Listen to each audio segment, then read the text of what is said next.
आइए आज हमारे साथ शामिल हो रहे हैं बेहद खास मेहमान, एडलवाइज म्यूचुअल फंड के प्रेसिडेंट और सीईओ इक्विटीज त्रिदीप भट्टाचार्य साहब। त्रिदीप सर, बहुत बहुत स्वागत है आपका, धन्यवाद हमें समय देने के लिए। सबसे पहले तो नमस्कार। आपको और एडलवाइज की पूरी टीम और आपके सभी निवेशकों को दिवाली की बहुत बहुत शुभकामनाएं। ये दिवाली सर बड़ी मंगलमय और समृद्धि लाने वाली साबित हो। आज तो आपसे बात करने के लिए थोड़ा माहौल ठीक हुआ है, मूड माहौल थोड़ा सुधरा है। बाकी तो ऐसा लग रहा था दिवाली आ रही कि दिवाला आ रहा है, समझ नहीं आ रहा था, लेकिन अब थोड़ी जान में जान आई है। बताएं सर, ये मार्केट अचानक से जो बड़े करेक्शन के मूड में आए, वजह क्या आप समझते हैं और कब तक ठीक होंगे? जी, पहले तो नमस्कार, मुझे आपके बेहद पॉपुलर शो में इनवाइट करने के लिए थैंक यू सर। और आपके थ्रू आपके सारे दर्शकों को दिवाली की हार्दिक शुभकामनाएं। मेरे हिसाब से देखिए, ये जो कुछ हद तक दो तीन चीजें हैं जिसका ध्यान रखना है, जिसके लिए मार्केट थोड़ा वोलेटाइल है। तो एक तो पहले मैक्रो तौर पे अगर देखा जाए तो एक बहुत बड़ा एलिफेंट इन द रूम है यूएस का नवंबर का इलेक्शन। उसमें बेसिकली काफी क्लोज रेस है और कौन आता है उसके पॉलिसीज पे डिपेंड करेगा कि इक्विटी मार्केट्स कैसे रिएक्ट करेंगे कुछ हद तक from a macro stand point. तो वो एक असमंजस वाली बात है मार्केट में। और बॉटम अप तरीके से देखें तो अगर हम जून क्वार्टर के नतीजे देखें तो एक वो ट्रांजिशन क्वार्टर इसलिए था क्योंकि उस समय इलेक्शन चल रहे थे और एक्टिविटी बिजनेस वाइज कम थी। अगर हम सितंबर क्वार्टर में देखें तो उसके जो नतीजे अभी तक सामने आए हैं ये मध्यम गति के हैं। ऐसा जिस हिसाब से अर्निंग्स अपग्रेड पिछले एक दो साल में देखने को मिली है, ना तो जून क्वार्टर में देखने को मिली है ना सितंबर क्वार्टर को देखने को मिली है। तो मैं कह रहा था कि ये मार्केट को मैं देखता हूँ पॉज बिफोर द राइज, और दिवाली के लिए अपॉर्चुन टाइम इसलिए है क्योंकि आपको मौका दे रहा है शेयर कुछ अगर मार्केट करेक्शन में नीचे आने के लिए, ताकि हम अपना फ्रेश पोजीशन बना पाए। बट जो नर्वसनेस है उसके दो कारण है। एक मैंने कहा कि यूएस इलेक्शन के रिलेटेड जो असमंजस है, वो कि कौन आएगा, उनकी क्या पॉलिसीज होगी भारत के प्रति, और उसका एक रिएक्शन। दूसरा, जून और सितंबर क्वार्टर के जो नतीजे हैं ये अभी तक मध्यम गति के रहे हैं। इसमें जो पिछले दो साल से एक अच्छे खासे अर्निंग्स अपग्रेड स्टोरी बन रही थी देश में, वो थोड़ा सा संभलता हुआ दिख रहा है। तो बट उससे चिंतित होने की बात नहीं है। बट उसका कारण ये जो मार्केट में आपको थोड़ा सा वॉबल देखने को मिल रहा है, उसका मेन कारण ये है। और ये इसलिए हो रहा है क्योंकि पिछले दो क्वार्टर में हमने एक नेशनल इलेक्शन देखा, एक हीट वेव का इम्पैक्ट देखा, एक वीक कंज्यूमर सेंटिमेंट का देखा। लेकिन वहां से हम निकल आए हैं। हमारी गवर्नमेंट जो है पॉलिसी कंटिन्यूटी के स्तर पे सेम रही है।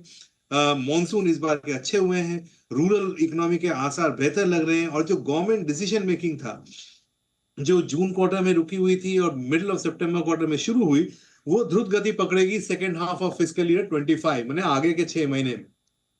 तो इसलिए मैं कह रहा था कि जून और सितंबर क्वार्टर के जो नतीजे हैं वो मध्यम है। Second half of the year में अर्निंग्स के नतीजे बेहतर आने का अंदाजा है। और इसीलिए मैं कह रहा था कि मार्केट को मैं पॉज बिफोर द राइज के हिसाब से देखता हूँ। इसमें अगर अच्छा खासा हमने को वीकनेस देखने को मिले तो मेरे ख्याल से कुछ कुछ जगह पे शेयर्स खरीदने के पॉइंट ऑफ व्यू से देखने चाहिए, जो जिसके लिए कि दिवाली एक बहुत अच्छा मौका है। चलिए, दिवाली से पहले खरीदारी का एक बढ़िया मौका दे रहा है बाजार, और इसकी तैयारी आप करें, ये कहना है त्रिदीप सर का। सर, क्या पसंद है आपको फिर इस दिवाली पर खरीदारी करने के लिहाज से, कि अगली दिवाली और आने वाली 2-3 दिवाली तक अच्छा पैसा बन जाए? जी। मेरे ख्याल में जो एक मार्केट का रुझान जो चेंज हो रहा है वो ये है कि पिछले 2-3 साल में हमारा जो एनवायरनमेंट था वो रेट इंक्रीज वाला एनवायरनमेंट था। इंटरेस्ट रेट इंक्रीज हो रहे थे, रे ग्लोबल दुनिया जहां में और हमारे देश में भी रेट्स बढ़ रहे थे। बट अगला 12 से 18 महीने अगर आप देखें तो रेट्स कम होने के आसार ज्यादा हैं। तो ऐसे माहौल में सेक्टोरल सेक्टोरल तरीके से सेक्टरों को ठीक से पकड़ना काफी इंपॉर्टेंट है। और इसलिए अगर आप देखें तो मुझे जो बेहतर लगता है वो ये है, जो हमने पिछले अपने पोर्टफोलियो में 3 से 6 महीने में ऐड भी किया है। एक जो है थोड़ा सा एनबीएफसीज में हमने ऐड किया है। एक हमने थोड़ा रूरल इकोनॉमी एक्सपोज स्टॉक्स में जहां पे भी वीकनेस मिले उसको हमने एडवांटेज लेके ऐड किया है।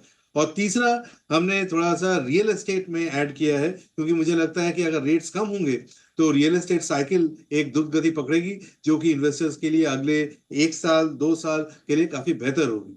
इसका फंडामेंटल रीजन ये भी है कि इंडियन इकोनॉमी का जो अभी एक ब्राइट स्पॉट में है, उसमें रियल एस्टेट 5 से 7 साल का एक बड़ा साइकिल होता है, उसके हम कहीं बीच में बैठे हैं। तो ये सारे सेक्टर्स एक तो रेट कट बेनिफिशियरीज हैं और दूसरे तरीके से देखा जाए तो सेक्टोरल टेलविंड भी है। एक जो मैं मिस करना रह गया वो पिछले है बोलना रह गया, वो है आईटी। पिछले 3 से 6 महीने में हमने आईटी में भी बहुत खरीदारी करी है। मुझे ये लगता है कि अगले 1 साल में उनके भी तारे चमकेंगे। क्या बात है। तो आईटी के भी तारे चमकेंगे और बहुत सारे मौके आपके लिए खरीदारी के भी हैं। अब सर जिस तरह से एफआईज की तेज बिकवाली चल रही है, लोकल फंड अब तक तो आप मिलकर डट के मुकाबला कर रहे हैं, पिछले 2-4 दिनों से उनसे ज़्यादा ही खरीद रहे हैं। क्या लगता है सर, क्या लाइफ टाइम हाई पर मंथली बिकवाली जो है ये अब धीमी पड़ने, खत्म होने के कगार पे है या अभी खतरा बना हुआ है? देखिए, अगर आप एक एफआईआईज़ के बिकवाली का आंकड़ा देखें तो करीबन 7 से 8 बिलियन डॉलर का उनका आउटफ्लो रहा है। पर उसको अगर आप कंपेयर करें कि उनका टोटल इंडिया में निवेश कितना है, तो वो 800 बिलियन डॉलर का बनता है। तो अगर इनको मतलब इन दैट कॉन्टेक्स्ट देखें तो 1.5% ऑफ एफआईआई होल्डिंग की ही बिकवाली हुई है, जो कि मेरे ख्याल से प्रॉफिट बुकिंग के तौर पे देखना चाहिए एज़ अपोज़्ड टू एफआईआई एग्जिट। और वो इसलिए भी है क्योंकि साल में काफ़ी अच्छे रिटर्न बन गए थे और हमारे पड़ोसी देश के शायद वैल्यूएशंस थोड़े ज़्यादा सस्ते हो गए थे। तो वो मैं थोड़ा-सा profit booking booking point of view से देखता हूँ रेदर दैन कि एफआईआईज़ ने अपना इंडिया की तरफ रुख बदल दिया या व्यू चेंज कर लिया। तो वो वापस मेरे ख्याल से थोड़ा-सा करेक्शन होने पे वो भी वापस आएँगे। ऐसी मेरी उम्मीद है।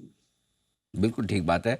बहुत बहुत धन्यवाद सर, समय दिया आपने और विस्तार से बाजार के डायरेक्शन और साथ ही निवेश के मौक़ों पर राय दी और सबसे ज़्यादा हमारे निवेशकों को कॉन्फिडेंस दिया कि भाई डरो मत, घबराओ मत, दिवाली के पहले मौके अच्छे मिल रहे हैं आपको बढ़िया शेयरों में खरीदारी करने के और म्यूचुअल फंड में पैसा लगाने के।